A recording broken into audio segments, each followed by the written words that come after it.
Welcome, everyone. I'm Greg Gumbel here with my partner, Clark Kellogg. Just ahead on the special NCAA tournament edition of College Hoops Tonight, brought to you by State Farm, the #1 auto insurer. We'll recap the greatest games from the first week of March Madness, as well as give you a preview of some of the huge matchups coming up in the Sweet 16.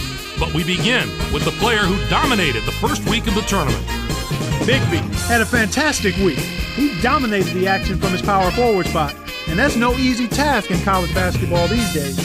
Absolutely, Clark. He didn't waste any time getting hot. A lot of players want to save their best for the end of the tournament. Well, he was on fire right from the opening tip, and it carried over into the second round. One look at these highlights, and you'll see why he's our player of the week and why his team is on the way to the Sweet 16.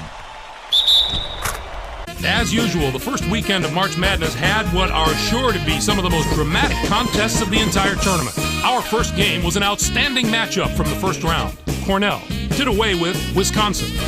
Well, Greg, this game wasn't decided until that final buzzer sounded.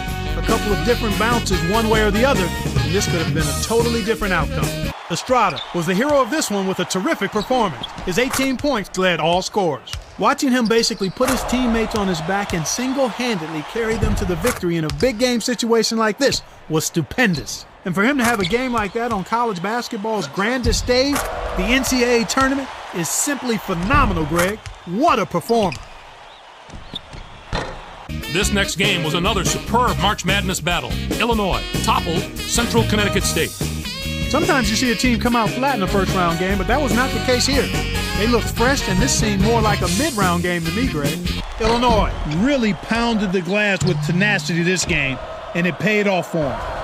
They boxed out well and made sure that they didn't give up any second-chance opportunities. That's always an area that can really be an indicator of a team's performance, and the rebounding numbers told the tale in this one. Now that we've made it through the first weekend, let's take a look at some of the big matchups that we'll be seeing in the Sweet 16. This should be a terrific matchup. Both these teams are fighting to improve their position among the nation's elite teams, and they're going to have to go through each other to do it. And how about another huge matchup from the third round? I'm looking forward to this game just like everybody else. This matchup has the possibility of becoming quite a little rivalry because these teams match up so well against each other, and it's always a heated atmosphere when they're on the court together. That's our show, everyone. For all of us here at the 2K Sports Studios, thanks for watching. Enjoy the tournament. We'll see you next week on College Hoops Tonight, brought to you by State Farm, the #1 auto insurer.